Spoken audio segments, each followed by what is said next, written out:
ভোটের মাঠে ফেনীর ৩টি সংসদীয় আসনের মধ্যে গুরুত্বপূর্ণ ফেনী ২ আসনটি সদর উপজেলা নিয়ে গঠিত। এই আসনে বিএনপির মনোনীত প্রার্থী অধ্যাপক জয়নাল আবেদীন। তবে অন্য দলগুলোর প্রার্থী নিয়ে রয়েছে নানা সমীকরণ। এবি পার্টির চেয়ারম্যান মুজিবুর রহমান মঞ্জুকে সমর্থন জানিয়ে এরই মধ্যে নির্বাচন থেকে সরে দাঁড়িয়েছেন জামাতে ইসলামের মনোনীত প্রার্থী লিয়াকত আলী ভূঁইয়া। তবে এমন সিদ্ধান্তে দলটির তৃণমূলের নেতাকর্মীদের মাঝে রয়েছে মিশ্র প্রতিক্রিয়া। সেই মনোনয়নপত্র সাবমিট করার প্রাক্কালে যিনি চুষে বেরিয়েছেন পুরো সদর আসনকে গুছিয়েছেন, তাকে মনোনয়নপত্র সাথে নিয়ে জমা দেওয়া উচিত ছিল বলে আমি ব্যক্তিগতভাবে মতামত ব্যক্ত করছি। এটার ব্যত্যয় ঘটানোর কারণে একটা প্রতিক্রিয়া সৃষ্টি হয়েছে। মঞ্জু ভাই যদি তৃণমূলে ভোট নিতে চান, জনসাধারণ ভোট নিতে চান, তাহলে উনি জামাতকে সাথে নিয়ে যেভাবে কথা বলা দরকার আমাদেরকে ওনার কথা দিতে পারেননি। কেন্দ্রীয় সংগঠনের নির্দেশনা মেনে চলি, সেই হিসাবে আমরা নমিনেশন সাবমিট করি নাই। আমরা আশা করতেছি এই যে সমস্যাটা এখন তৃণমূলে বা বিভিন্ন পর্যায়ে আলোচনায় রয়েছে, সেটা সমাধান হয়ে যাবে। কেননা 11 দলীয় জোট যে গঠন করা হয়েছে, জোটের চূড়ান্ত সিদ্ধান্ত নমিনেশন সাবমিটের পরে প্রত্যাহারের আগ পর্যন্ত একটা সময় রয়ে গেছে, যেখানে সমঝোতা করার সুযোগ রয়েছে।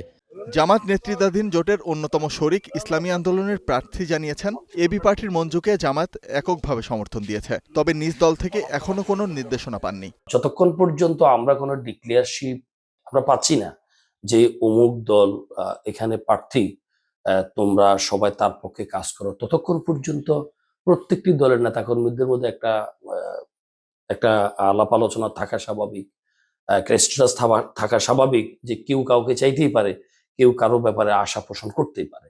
তবে শেষ কথা হলো সেন্ট্রাল কর্তৃক যখনই চূড়ান্ত প্রার্থী ঘোষিত হবে, ঠিক তখন থেকেই কিন্তু নেতাকর্মী সহ প্রত্যেকটা রাজনৈতিক দলকে কিন্তু তার পক্ষে কাজ করতে হবে।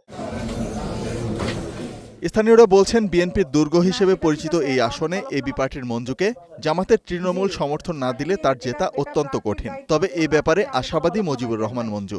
কোনো বিশেষ দল বা কোনো গোষ্ঠীর হিসেবে না, আমি ফেনীর সকল জনগণের কাছেই ভোট চাই, এবং বিশেষ করে আমাদের 11 দলের মধ্যে যারা জামাত শীর্ষস্থানীয় দল, জামাতের অবশ্যই আমি সমর্থন চাইব। প্রত্যেকটা ভোটারের, প্রত্যেকটা কর্মীর, প্রত্যেকটা সমর্থকের, প্রত্যেকটা শুভাকাঙ্ক্ষী। শুধু তাই না, লিয়াকত আলী ভূঁইয়ার মতো একজন বিশিষ্ট নাগরিক, যিনি তার দলের বাইরে গিয়ে এখানে জনপ্রিয়, ওনাকে যারা পছন্দ করেন, ওনাকে যারা সমর্থন করেন, ওনাদেরও আমি চাইবো যে ওনারাও আমাকে সমর্থন দিবেন।